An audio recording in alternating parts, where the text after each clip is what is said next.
Hello, welcome to MEMO Conversations. I'm video producer Osman Butt. Did you hear the story about Hamas beheading 40 babies on the 7th of October? What about Hamas tunnels beneath Al-Shifa Hospital? Or how about how Israel did not bomb Rafah, the refugee camp in Rafah? Well, if you did, you have been hit with Hasbara.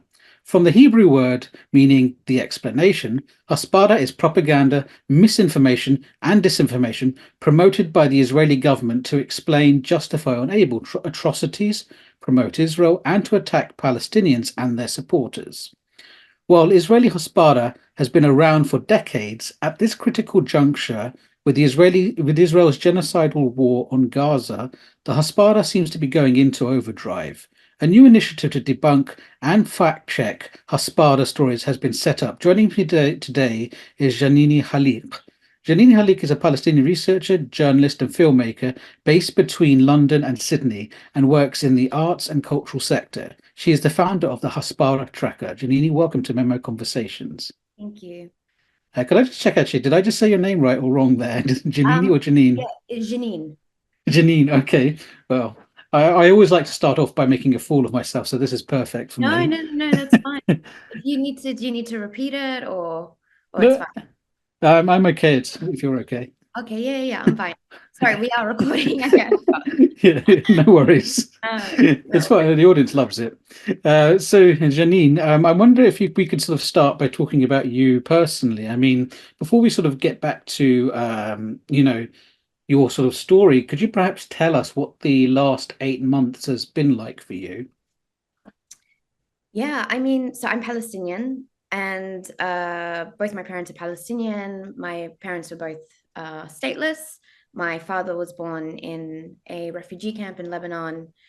And so we've always been, quite fragmented and all over the place in terms of our family. We ended up in Australia. And so there's always been obviously a strong connection to Palestine, but also that forced systemic kind of distance imposed upon by the Israeli state. And I've been really feeling that in the last 8 months, this feeling of sort of helplessness. I mean, I think I can speak for a lot of people. It's just been like horrendous, and it's been difficult to be able to watch on and try and organize and campaign and go out to protests and do what you sort of can do, whatever sort of humanly possible, within the confines that are against us, I guess. Um, yeah, it's been difficult. I think the Nakba never ended. However, what we have been witnessing is sort of unprecedented in Gaza, and it's just been, yeah, it's been for all Palestinians, for a lot of people, but I think for Palestinians in particular, just yeah, I feel like there aren't any words to sort of describe um, what's been going on. It's yeah, it's heart wrenching, truly, every day. And as I was saying before this, I've just been yeah, submersed in the news. Really, it's my life because it feels wrong in a way to even look away for a moment while uh, Palestinians in Gaza are facing this genocide. Indeed. And it's been obviously for many Palestinians, they've described this time as being, on the one hand, one of the most horrific. I mean, and it is, if we look at the sort of, if we break it down according to the humanitarian aspect, for example, in terms of the impact on Gaza itself, by far this metric is the worst, in Palestinian history. It's even surpassed the Nakba in terms of death tolls, displacement, and even famine, which, is going to be even worse when that sort of hit. Well, it is already hitting, but I don't think people fully realize just how bad famine is going to be. So this is, objectively speaking, from a humanitarian point of view, one of the worst periods. But it is also, for many, there's also a lot of light in this period in that there has been a lot of solidarity with Palestine now, which is something which in 1948 they wouldn't have felt. So there's also a sort of, more of a, there's also a positive side to this, or minor positive side, but still a positive side, hasn't there been? How do you sort of feel and react when you see non-Palestinians showing that kind of solidarity? I have quite mixed feelings about it. Of course, it's always great to sort of see this sense of solidarity and awakening. But it's also frustrating in the sense that, Palestinians have been talking about this and, essentially screaming into the abyss about this for so long. And it's precisely the lengths that sort of the Israeli state has gone to. I mean, this is just, in a sense, the logical conclusion, right, to how the Israeli state operates. And if only people listened earlier, if only people actually believed Palestinian testimony, if only people condemned the Israeli state long before this, it may have, I'm not sure, but it may have prevented something as as devastating as this. So it's sort of, it's sad to think that the solidarity that we're seeing is sort of being paid for with the blood of Palestinians in Gaza. How many people, how many more need to be butchered for people to stand on the right side of history? So I think it's been quite bittersweet, really. It's great to see this sense of kind of universal solidarity from the people, the student encampments, the protest movements, and sort of those small kind of BDS wins. But it still feels so, I mean, the bombs haven't stopped despite it all, despite this sense of coming togetherness and this condemnation. We're still here.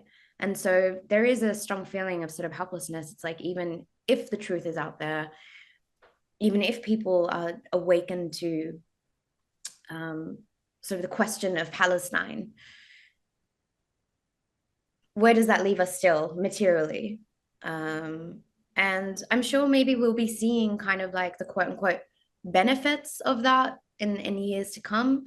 I no occupation lasts. It really doesn't. But I think the question now is like, at what cost? At what cost? What's the price? Indeed. And so I want to sort of bring this back to, because obviously you grew up in Australia, and I'm sort of wondering now, as somebody who's Palestinian growing up in Australia, what was it like to sort of grow up in Australia as a Palestinian and a Palestinian woman within that society, and how the society reacts towards Palestinians, the Palestinian cause, and things connected to that? Yeah, I mean, so in Australia, it's I mean, Australia is a settler colony in and of itself. And so it's a state that refuses to even really reckon with its existence and how it came to be incepted. And so there was always a sort of, like a disconnection that I felt as well, being Palestinian, living in a settler colony, living on another people's land. And so, but because of this Australian state of mind, I suppose, and this like erasure towards, indigenous people of the land, it isn't surprising whatsoever that there's a lot of hostility towards others, or towards the Palestinian cause even. I used to work as a journalist in a couple of newsrooms, national newsrooms in Australia. And the, pro-Israel or Zionist lobby groups were incredibly like connected to the editors and to management. And I had many experiences myself where I was, intimidated and basically like they had tried pushing me out many times. I had one experience when I was 21 where two members of the Israeli Foreign Ministry, and so the Israeli Foreign Ministry as it stands now is the Ministry of Foreign Affairs and Public Diplomacy, which means Hasbara. So when I was 21, two of these diplomats were part of the Hasbara ministry in terms of that international outreach. Flew out to Australia and had a meeting with my editors and basically interrogated them over the hiring of a young Palestinian. Why would you have a Palestinian working in a national newsroom? So I felt, there are many layers, I suppose. There's like uneasiness being a settler in Australia as well, despite being Palestinian refugees, my parents being refugees.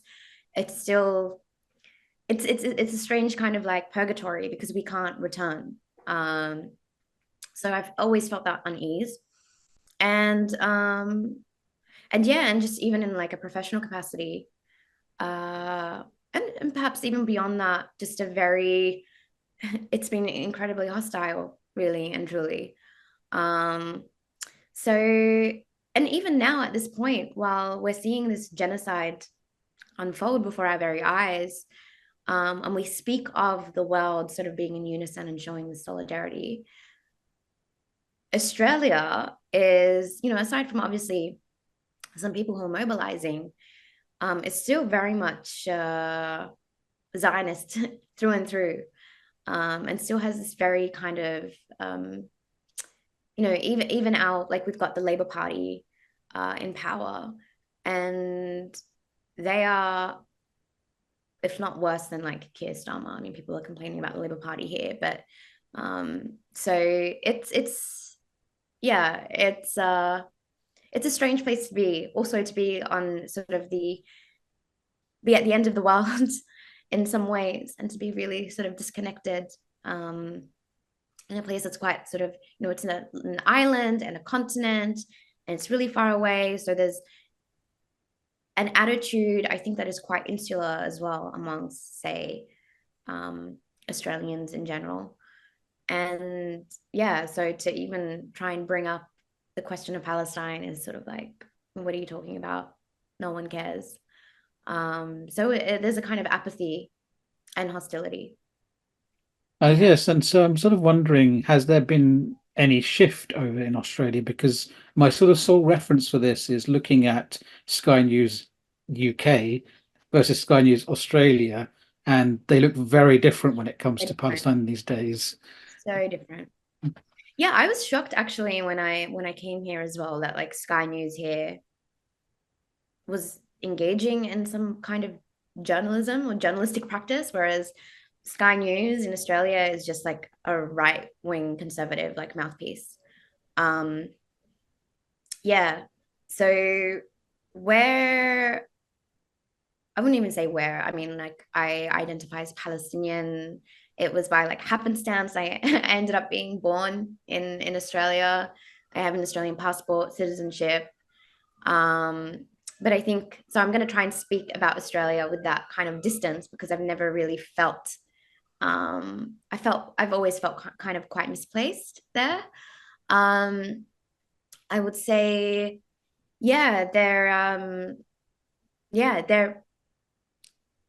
behind, decades behind in many ways. I mean, if you compare to sort of like the movement building and sort of putting aside obviously like the Middle East, and but in Europe and the US, when we're talking about sort of Western states, Australia's sort of lagging behind. And it's because there's not so much kind of like diversity in media and cultural spaces as well, or in commentary spaces, if that's even a thing. And when I say diversity, I mean even like diversity of like of thought. I mean, everyone's sort of the same kind of beige, liberal, or very conservative. And so these conversations just don't tend to happen. And yeah, it's gross. It's really gross. I mean, like, Australia gives me the ick, really. Yeah. Yes, because you now obviously live here in the UK, and it's interesting because the UK reaction has evolved since October 7th in many ways. Because within the first few weeks, we saw a lot of the same things happening in the UK media that you've described in Australia. But very gradually over time, it's sort of chipped away, and now you do see outlets that were not being critical now asking more critical questions, although we still see the sort of impact of, Israel's explanation for things. But there is an interesting question which we can explore a little bit later on in this conversation, which is it feels like the Hasbara these days kind of sucks in that it doesn't seem to be achieving the goals that it would normally achieve or they were hoping to achieve, which is something I hope to come on to. We should now sort of move on to Hasbara itself. But sort of before we sort of go into all of this, could you perhaps talk to us about Hasbara? What is it, and how did it come about, and sort of how does it work? Yeah, so Hasbara is the Hebrew term. It's not exact, but it means like public diplomacy, public relations. I mean, that's what is sort of suggested. It sort of roughly translates to like explanation, to explain a thing. And, even though the term sort of was more used in the 70s, I would say, that's when it sort of became this sort of deliberate strategy. It was coined in the early 1900s by one of the pioneering early Zionists. And this was before the inception of the Israeli state. So the term wasn't used as much up until like a couple of decades ago, but it's sort of, the crux of the Zionist settler colonial entity. I mean, in how it imagines itself. How do we explain ourselves? How do we, even in architecting an Israeli state or a state for Jewish people, how do we make the argument? How do we convince the Brits to come on board when we're talking about the Balfour Declaration? So Hasbara is really embedded, right? It's the skeleton even of the settler colony. And it's how it imagines itself, and also how it wants to be imagined by others, right? It's about a face that the Israeli entity sort of puts on. How can we explain away these sorts of things? How can we explain the need for, a Jewish state? And through, some of those explanations were these like people might be familiar with, people without a land without a people for a people without a land. This concept of like terra nullius, which was also used in, Australia as well to colonize Australia. This is a land without people. So these things are, really part of the story of Zionism, the story of the Israeli state.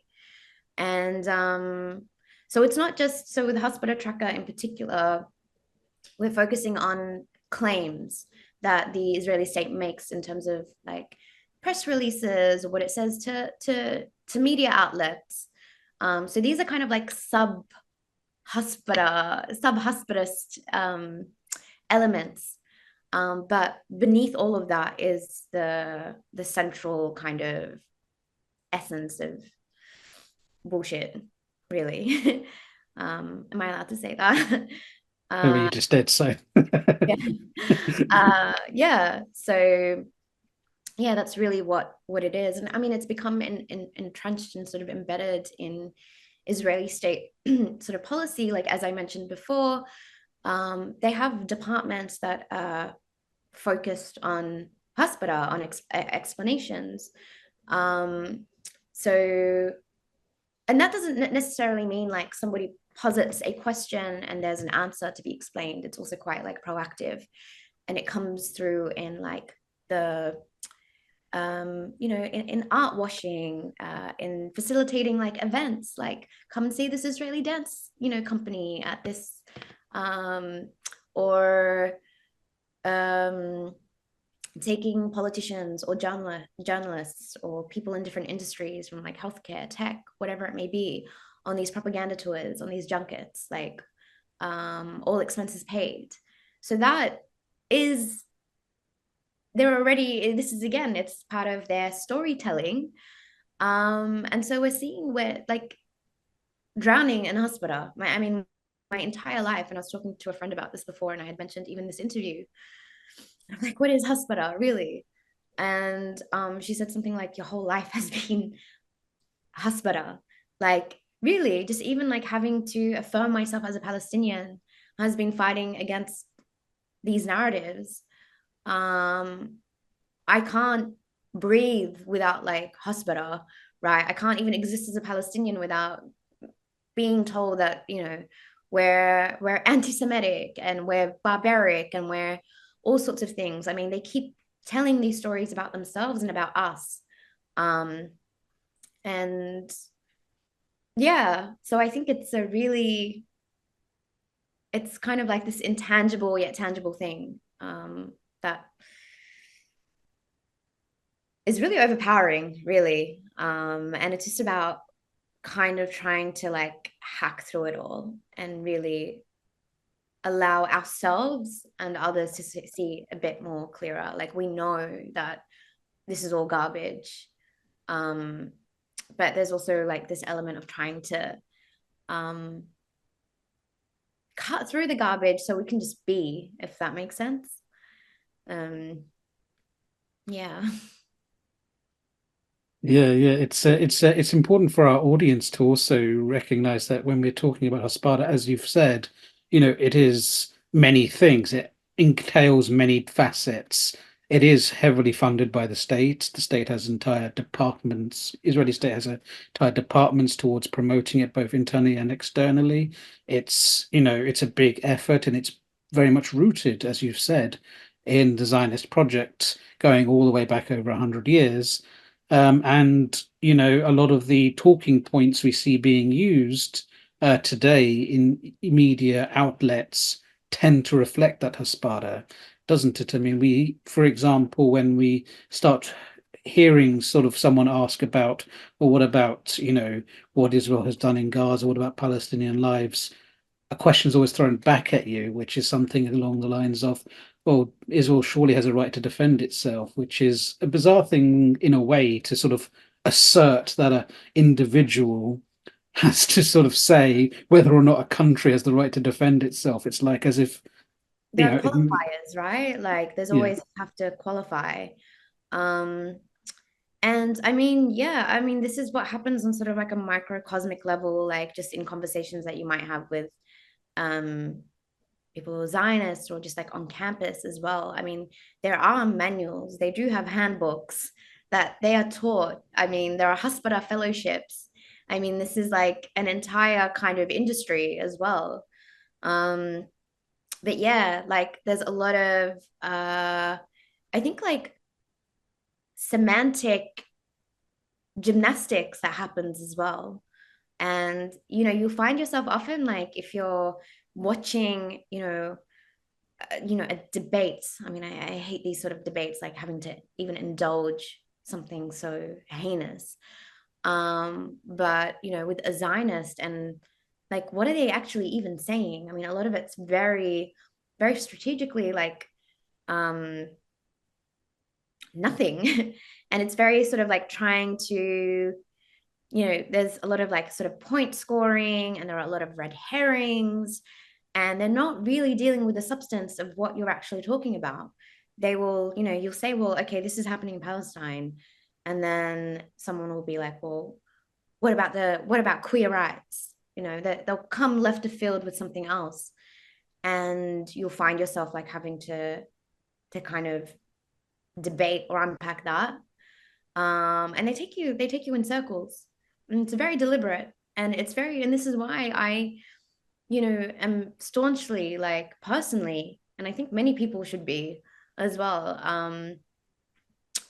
really against sort of these like engagements or this dialoguing. I mean, a lot of even the dialoguing initiatives are initiated by Zionists and by like Israeli state supporters, right? Like, let's have a dialogue, let's have a debate. To even frame it as something that's debatable, that in and of itself, you know, this there are two sides. Let's hear out both sides. Is hostility in and of itself. And so this is why it's like, no, for me personally, I do not engage. The information is there.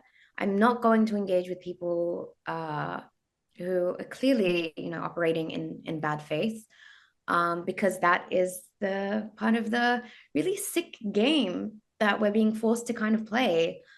So we're distracted. So we're distracted by what is actually going on, by, you know, the thousands of bombs that are being dropped on Palestinians in Gaza, the complete decimation of an entire society that has already been under blockade and under occupation and has been segmented from the rest of Palestine, like, you know, historic and in what we call the occupied territories. I mean, it's all, again, it's all, you know, these things that we get caught up in, just like some of the discourse around statements like from the river to the sea, right? You can't even say like, you know, from the river to the sea, Palestine will be free, without this entire kind of these like talking points, these projections that it actually is supportive of exterminating Jewish people. You know, it's like, no one said this, no one intonated that, no one. It's absurd, and it's really frustrating. Sorry, I'm getting quite frustrated just thinking about it. But that is the tactic, right? And we really need to, I think, just like block that. Like, no, we're not having this discussion anymore. We're not having this discussion, period. There is no discussion to be had. We're not rationalizing these atrocities. Yeah. But as you were speaking, you were talking about the two sides, and there's two ways this works. Is that there's obviously those who will do those sorts of debates, but if you're too good, they will then try to cancel you. And that was really funny because as you were speaking, I suddenly remembered the other night I came across an old interview that Edward Said gave, and it was really fascinating because it was at some point in the mid 1980s he was doing this interview, and he sort of said it's weird the way they frame the debate. So I was invited into a TV studio somewhere in New York, and I was due to debate the Israeli ambassador to America at that time. And then the Israeli ambassador refused to come into the same room as me. Like he said, I will not go into the room with him and won't even be in the same building as him. And so the Israeli ambassador had to go to a different TV studio because he just refused to sit with Edward Said. And the announcer said, and we've got Edward Said and the Israeli ambassador, but they refuse to be in the same room together. And then Edward Said interrupted. He goes, no, no, no, I'm willing to be in the same room as him as debating. He doesn't want to be in the same room as me. And he goes, oh, okay, I stand corrected. Mr. Ambassador, why won't you be in the room with our guest, Edward Said? And he goes, it's pretty clear Edward Said wants to kill me. And the ambassador was Benjamin Netanyahu. Yeah, right? Like the way that they try and like set the terms already, like this is who our quote unquote opponent is. Like it's outrageous. And it's just like, and we're seeing a real like onslaught of this as well. Like you can't barely scroll through like Twitter or Instagram or any like social media platform without even like bots or like these really kind of like zealous, like random, you know, people who've come through like now really shilling for the Israeli state, repeating these same points over and over and over again, and really like verbatim, repeating claims about like the beheaded babies and the mass rapes. And I mean, it's insane, and they want to make you feel a bit insane. I mean, honestly, like, um, you know, I think about and talk about this often as well, about like being the kind of like the curse and blessing it is to be like a Palestinian in a way. But yeah, you feel like you're delusional sometimes. And I do feel like I'm delusional now. Like my position in this world, I mean, us having this conversation while this is happening in Gaza right now, and you have um the US now like passing some bill or motion in the House to sanction the ICJ as well.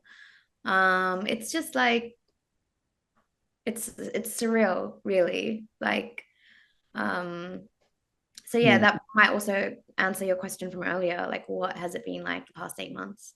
Really and truly, um, mind-boggling. Yeah. Yeah, this is obviously, I mean, it's very hard for people in Palestine right now. And this is always the thing we have to keep coming back to, even as we talk about Hasbara.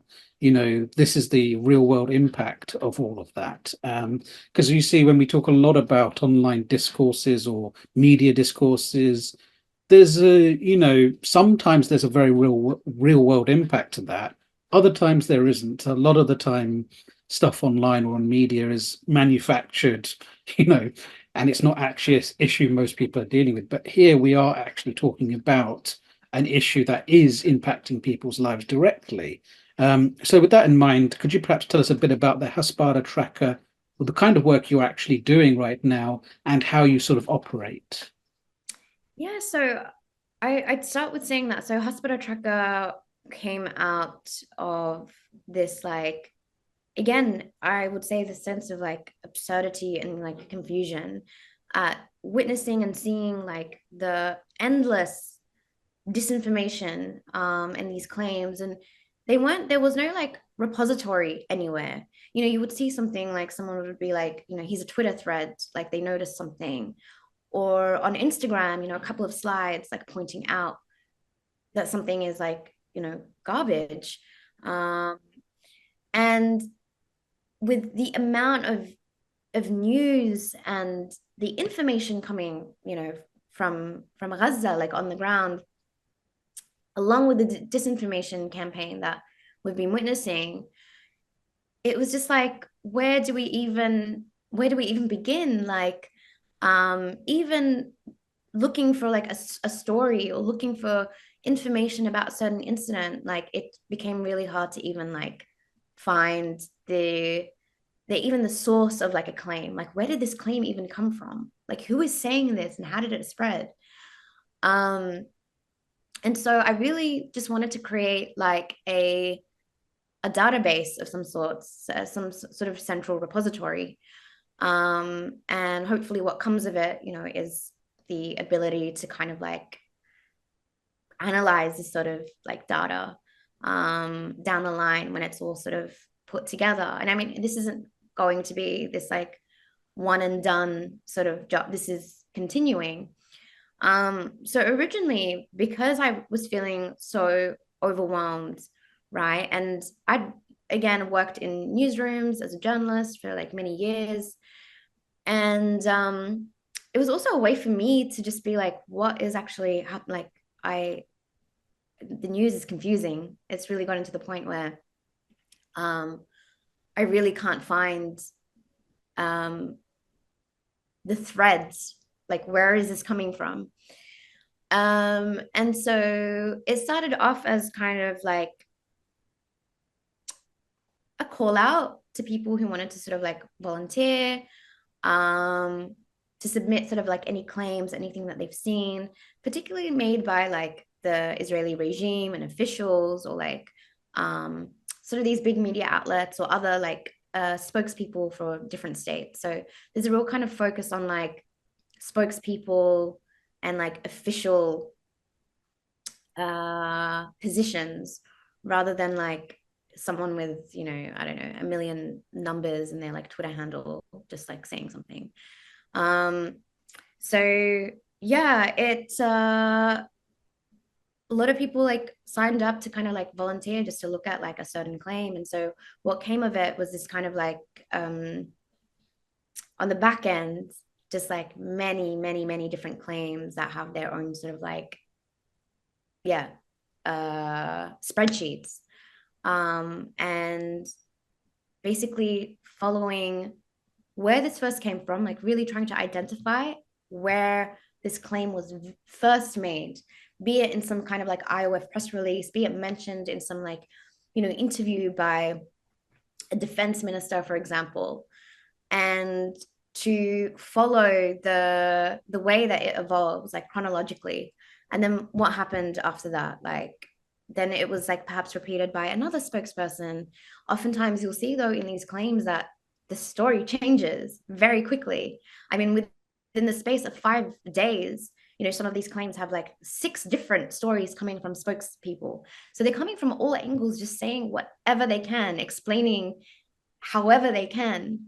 And there's no like consistency. And also these media outlets that regurgitate these things don't come back and actually like follow up or query it. It just kind of like sits there, and whatever the Israeli state has put out becomes like the source of truth. Like that's it.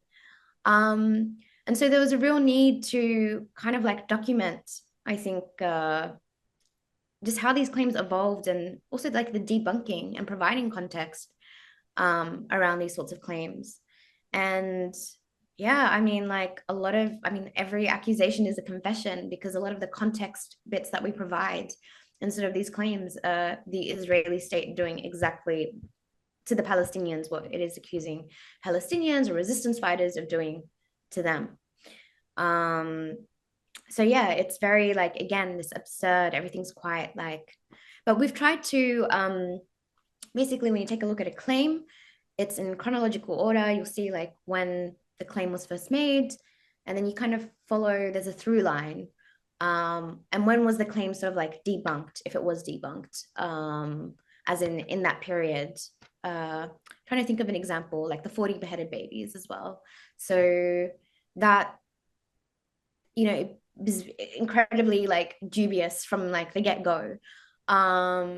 But there were things that started to sort of like unravel in terms of like the testimonies and that sort of thing. And we're seeing this like throughout the past 8 months, or them like casting doubt about whether they had bombed a hospital, for example, killing hundreds of people. But then again, there's a frustration that I have. It's like kind of like absurd that we're even like having to be on the back foot and engage with that, and really like seriously be like, well, you've already bombed God knows how many, you've leveled so many hospitals. What are you doing at this point, trying to distract us with the fact that like, actually maybe this hospital wasn't us, this hospital was like Palestinian Islamic Jihad? I mean, it's absurd. It's really absurd. But and so while doing this, I mean, the aim is to really like document it more than anything. And one thing that we've like realized as well, going through and like reviewing the research done with these claims, so like be assigned to like a volunteer, and they will try and like, there's a big emphasis on archiving, like digitally archiving and saving a lot of the content. A lot of stuff has been wiped already, and it's been 8 months and we're still working on claims from very early on, and there are things that have disappeared from the internet, really. So we're seeing this like revisionism and this explaining away in real time. Like it's scary. So what, even something like the Wayback Machine isn't able to sort of assist in finding some of this stuff? Yeah. So there might be like, someone might have like a screenshot of something. And screenshots are great, but we also want to like find the original sort of pages. But yeah, some of these things aren't archived. They've been put up there like press releases and then removed. Not everyone's screenshotting these things. I mean, like not everyone is like, maybe there are people, maybe that's something I have to sort of stay on top of, or put a call out and be like, if you've archived anything yourself or screenshotted anything yourself. But yeah, so we're really seeing like, again, despite the continuous onslaught of like garbage and disinformation, that itself isn't enough. They even want to revise the kind of disinformation that they're putting. It's, you know, you find yourself really and truly in this spiral. So could you, so as I understand it, you're also looking to sort of publicize when you've sort of gathered all this data to publicize what you found with this particular story, um, and you know what parts were true, what parts were false. In a way, it's kind of like the Snopes for Hasbara, if I can put it that way. Yeah, yeah. But I think the what I really wanted was for it not to just kind of be like, you know, like a Reuters fact check kind of thing where it's like an article in a way, where it's just like, well, this was said and this is like hyperlinked to something. And I want this, and I hope it is, you know, for people who've like gone and taken a look at what's up there already, to be really methodical and to be really sort of like unpacked. Like, we are going to hold your hand through this and really unpack every single element, because it kind of, it needs to sit, these like claims within a claim need to sit by themselves. You know, they need to have kind of like, we need to be addressing and acknowledging and recording and documenting these things. I feel like one article being like, oh yeah, like this was like debunked or this is not true.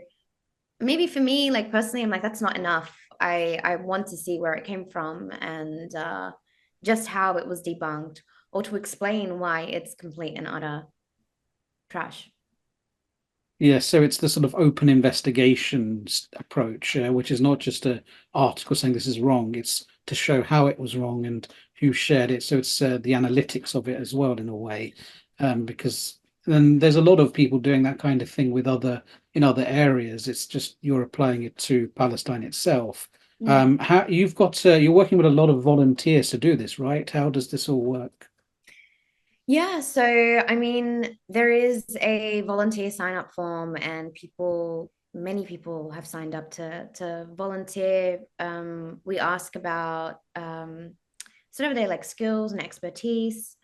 And there are many amazingly like skilled people out there who really want to like help out and put in the time.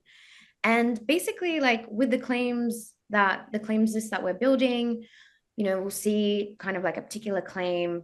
Perhaps it has to do with like the ICJ, for example. One sort of claim that comes to mind is that when the provisional measures were announced around the ICJ, the, you know, some of the Israeli state spokespeople were kind of like, the way they spun it was wild. They spun it as a win, right? Like, you know, these provisional measures basically like, yeah, like show that we haven't done anything wrong. And yeah, so people maybe with like legal expertise or like skills sort of in that area um, will match like a claim to them. And it really depends on like capacity as well. I mean, this is kind of like how it first started. We were asking for like just even an hour of your time would be great.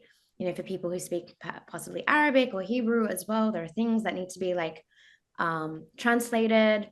And, you know, I don't speak Hebrew, also don't have the capacity, you know, to do all these sort of translations in Arabic.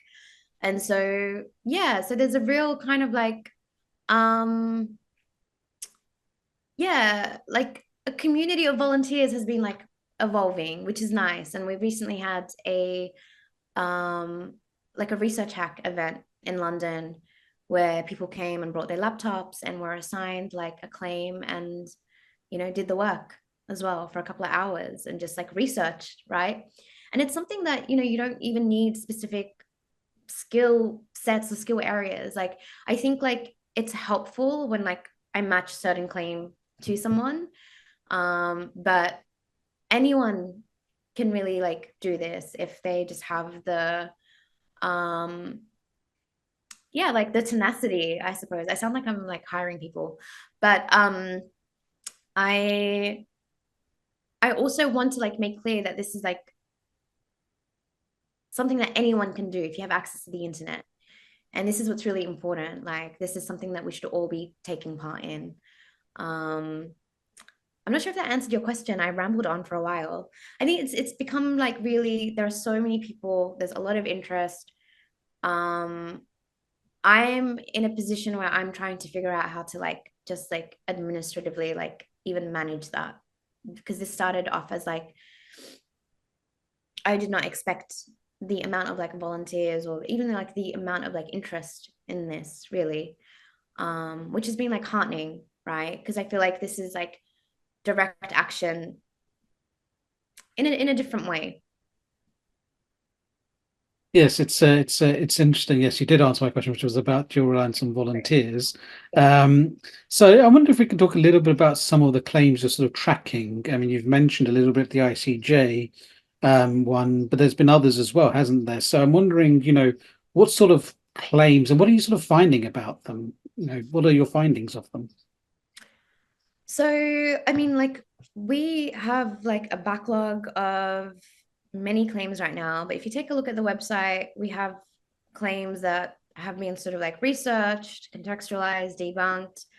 Um, Basically, like, again, anything that the Israeli state or its spokespeople, its ambassadors have put out, um, and which then, spreads, or something that's already kind of like spread by like some no name, like, again, million numbers in their Twitter handle, is being amplified even by Israeli state like spokespeople and supporters.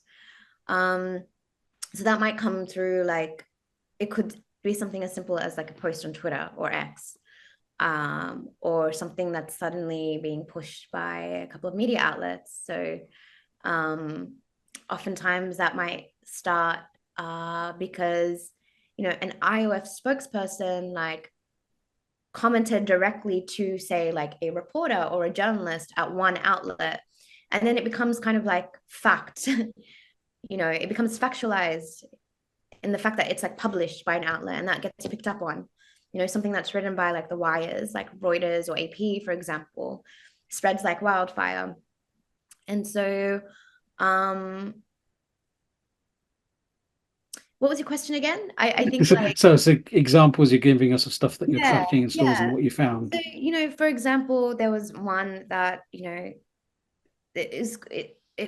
was quite interesting. Like, it was over maybe like a week where the Israeli state and then like Netanyahu himself did these interviews where they like mentioned, it wasn't even like the kind of the entire like subject that they were talking about. It was a mention and it came up a few times. It was sort of like a side note or a sidebar that the Israeli state offered fuel, that IOF offered fuel to Al-Shifa Hospital, and that was refused by Hamas. And then this became this entire thing, and then the narrative was that like Hamas is not allowing like the benevolent Israeli occupation soldiers to um hand over this the fuel to Al-Shifa Hospital, which was like on its last legs. And really just like interrogating that. And the truth is that the hospital was like, this is a pitiful amount of fuel. Like, this is really just like a PR exercise for you. But we're not saying no. We just want it to be given to us by, like, we need a third party, like, get the Red Cross involved to hand it to us. We're not going to risk sending out our staff, our doctors, our nurses, our people, because you are shooting and sniping at people outside of Al-Shifa Hospital. But then from that, they had taken, and the thing is, this wasn't reported in English media whatsoever. It was reported in Arabic media, like Arabic journalists would be asking, like, this is what the Western media is reporting, like, what is actually happening here? And so, yeah, there are a lot of things that people just aren't really privy to, and they're not going to. And if you look it up now, like, there's no follow-up kind of like story, or like, there's no follow-up at all. If you're just like the average Joe who's kind of like Googling and trying to find out something, some news piece, you're going to walk away thinking like, yeah, IOF and the Israeli entity offered fuel to this hospital, and Hamas said no, and the hospital didn't want it, and they are in fact to blame for, what's happening to them. Again, it's this way of like blaming Palestinians for what's being done to them by their oppressors. So these are sort of the things that have like emerged, right? And they become part of this, like, again, part of the broader narrative that like the Palestinian resistance is like sabotaging sort of humanitarian efforts. I mean, and we saw the stuff around like UNRWA as well, and that UNRWA is being is infiltrated by like Hamas. So even these little like side bars or these like comments within like interviews here and there help to concrete kind of like these bigger narratives that they're really pushing down everyone's throat around like the genocide, or what they would call, their like military operations, or a quote unquote war. Yeah. Yes, indeed. And do you feel then that there's been a distinct difference in how Hasbara either is disseminated, or just a difference in the general sort of narratives coming out since October 7th, from, say, before? There's something I've sort of, this is like really anecdotal, by the way. I think like a lot of research needs to be done in terms of how like Hasbara, the Hasbara before October 7 and after October 7. Anecdotally, from what I've observed, Israeli Hasbara, like Hasbara has always been like, people are like, it's so outrageous, it's pathetic, like it's gotten even worse. From what I know and what I've seen, and it's really not that different. I mean, it's really like, what I would say post October 7 is it's a lot more like hysterical, and it's a lot more, there's more of like an onslaught. And basically the narrative shifts happen a lot quicker, right? So something within like a week can have like a retraction, right? Whereas you'd have like before October 7, the murder of Al Jazeera journalist Shireen Abu Akleh, that like was sort of like dragged on because it was this like one event, her murder. Whereas with this like genocide, there's obviously like thousands and thousands of people. So things are like happening up like they're a bit more messy. It's a bit more speedy, but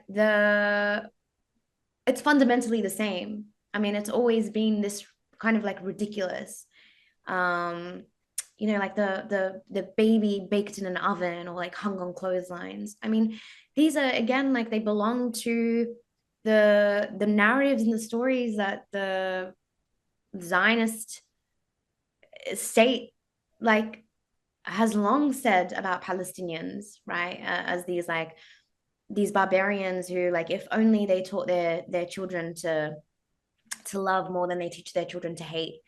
These like tropes and these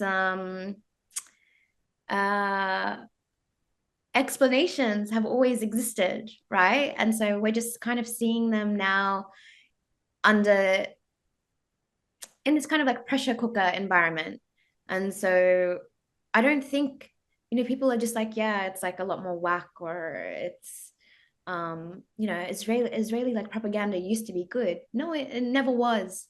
You just really weren't kind of like paying attention, or also perhaps it's because we're seeing so much at one time, and it's not kind of being like kind of like milked out, that it just seems so much like more ridiculous and absurd and outlandish. It's always been outlandish. Indeed, I think though there are a few things that can be said here, because, as you said and correctly identified, I think it's a lot more hysterical now. And I think, I mean, obviously the Hasbara has worked to some degree in relation to elite opinion, particularly if we look at America, the American political elite and the Hasbara and how it's impacted them. But it seems to have failed quite a bit in terms of overall public opinion, even with these minor successes in a way, in certain framings because, and I think there's probably down to a few things. First of all, when people see just extreme hysteria all the time, there's a kind of BS detector that goes on, and I think that's partly it. I don't think a lot of the narratives are fully thought out either when they sort of delivered them, because I feel like a lot of the narratives, like the 40 babies or whatever, or the mass rape stories and these sorts of stories, it partially comes from them sort of looking at their own sort of social media and seeing what might people react to, and we'll put that out and see how it goes and just sort of ram it down everyone's throats. And I also think because you see that, with the mass protests you've had across US campuses, you see all of that from that perspective has kind of backfired in a way. And you do sort of wonder whether it's, the images of students being taken away by police officers and professors, that's going to sit in the minds of a lot of Americans when they think about this period. Um, and also, I think it gets offset by the statements they give because they just so crazily say things in the media quite openly. Oh, we're going to wipe out all Palestinians. Or Ben Gvir the other day, we're going to wipe out Lebanon. You just like the entire Hasbara is offset by the fact that their politicians just talk in this very open way, and it's now being translated and shared on media. Yeah, yeah. I mean, like one thing that comes to mind in terms of just like when we're talking about how like sort of hysterical it is, and maybe there's like a, it's like let's just put whatever is out there, right? Like I think it's because there's an element of like a hospital and Israeli like lobby groups and interest groups have really like primed much of like the world. They really thought that they were in this sort of like position where people were really going to like buy into it, right? Like all this money, all this stuff that happens like on campuses, all these like junkets and tours, these like investments in tech or um and they really thought, I think like there was a real like dependence and I think like dependence on yes white supremacist sort of like it's the and we are seeing it, but it's like a lot of these settlers are European. It's a European uh, settler colony in Palestine. I think there's a real shock around the fact that people kind of were even like questioning like this happening to kind of a lot of these like Europeans or people from the States, a lot of these Israeli settlers, that's what they are. Like, perhaps they just thought they sort of like had it in the bag in a way that like it was, I think, a real shock to see perhaps people see Palestinians as human. And I think that speaks to how dehumanized and how much they've dehumanized Palestinians like amongst themselves to really like sort of justify or legitimize their continued devastation in Palestine and the land theft and expropriation of land and all these other things that Palestine is like a victim to. So yeah, I think like a lot of that stuff came from a real kind of like shock, like that the masses could even dare to stand with Palestinians, right? Um, and yeah, and also with the like the 40 beheaded babies, for example, like that one, it was only on October 11 that the Israeli Foreign Affairs Ministry ran these like ads, like these animated ads that were shown across YouTube and targeted to like towards children, right? There were ads being like, you might not understand this ad, or this ad might not be for you, but like parents who are seeing this know that like Hamas has like killed 40, like Hamas, ISIS terrorists have killed 40 babies. Like they were literally targeting this towards children, you know? Uh, like, I don't know. It's just like the levels of like how it's like hysterical and impulsive, but also not. It's kind of like very deliberate because I think they've gotten away with this stuff for so long that they feel like they can continue to get away with these sorts of things. And I've just like rambled. I don't even know if I've No, it's a added. very it's a good point you're making here. It's very important because I think there's a lot of I mean I think partly it's they've got a lot of money to do these things, even if it's not strategically thought out. It is tactfully there's something they can do because they have the resources to do it. But I also think it's a few other things you've mentioned because when you think about it, when you think about the images from October 7th itself, in a way, that should have been a massive propaganda victory because you had all those images, but they've somehow managed to lose all of that momentum, which is an incredible thing to think about. And I think partly also it's to do with the work Palestinians themselves have done, because I honestly don't think anyone can overlook, especially in the first few weeks, all those young Palestinian men and women from Gaza posting directly onto Instagram, YouTube, TikTok. And I think, especially for a lot of young people, they could look at these people and see themselves in a way wherever they were in the world. Because if you look at some of the videos, some of them were doing, not all of them were journalists, some of them were just, people documenting their lives, and they sort of see people were a bit like themselves. And so when you have somebody who looks a bit like yourself in that kind of way, you see this young woman going on cam and saying, well, this is what my outside of my house looks like right now. And then you hear bombs and so on. And then you have some guy appearing on the news in a military uniform saying, we didn't do that. It's made it a lot easier to sort of get across. And in many ways, some of the success in changing public opinion has actually come from Palestinians themselves, which is something which I think historically it's something I think has been building up for a long time, but I think this time has really taken off. Now Palestinian voices are being heard in ways they weren't before all of this. Yeah, yeah. I think there's still, there's obviously like a long way to go, but yeah, I mean, any step towards sort of the freedom and liberation of Palestine and of Palestinians will be at the hands of Palestinians, and it's always been the case, right? So I think like, of course, these stories that people are getting like on the ground. I mean, there are, arguments to be made like it's because of like, access to like social media and technology.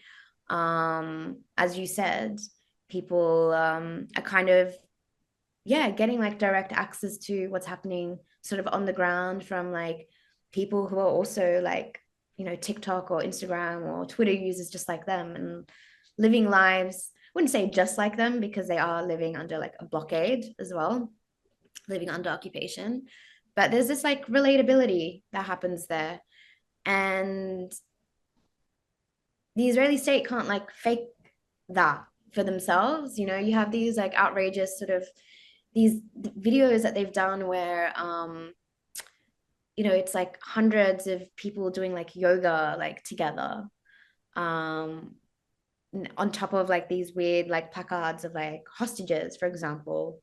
Or like there was another one where some like bold Israeli like DJ was DJing to like no one, but it was like meant to be, they had like these placards up. Like it's just everything is so performative and so theatrical and so like, and it's like, well, no, these are like Palestinians, like you can hear directly from Palestinians and you can get these stories. The same can't be said for like a lot of these Israeli settlers. I mean, they serve with the occupation forces. They are Israel. They are the state, right? Like, so yeah, I think like no matter what, I mean, what's that saying? What's it saying? Like you can't shine a piece of shit or something like that. Like you can't, I don't know. Polish a turd. Right. That you might have to edit that one out, I'm not sure. But you can't, right? Like the truth will always be there, and no matter the amount of like mental gymnastics we're being, subjected to as well, like it's there. But unfortunately, the thing is, and as I was saying earlier, it's like while there has been a shift in this like public opinion, we're still not seeing any kind of like immediacy in in it, like in the stopping of the bombs.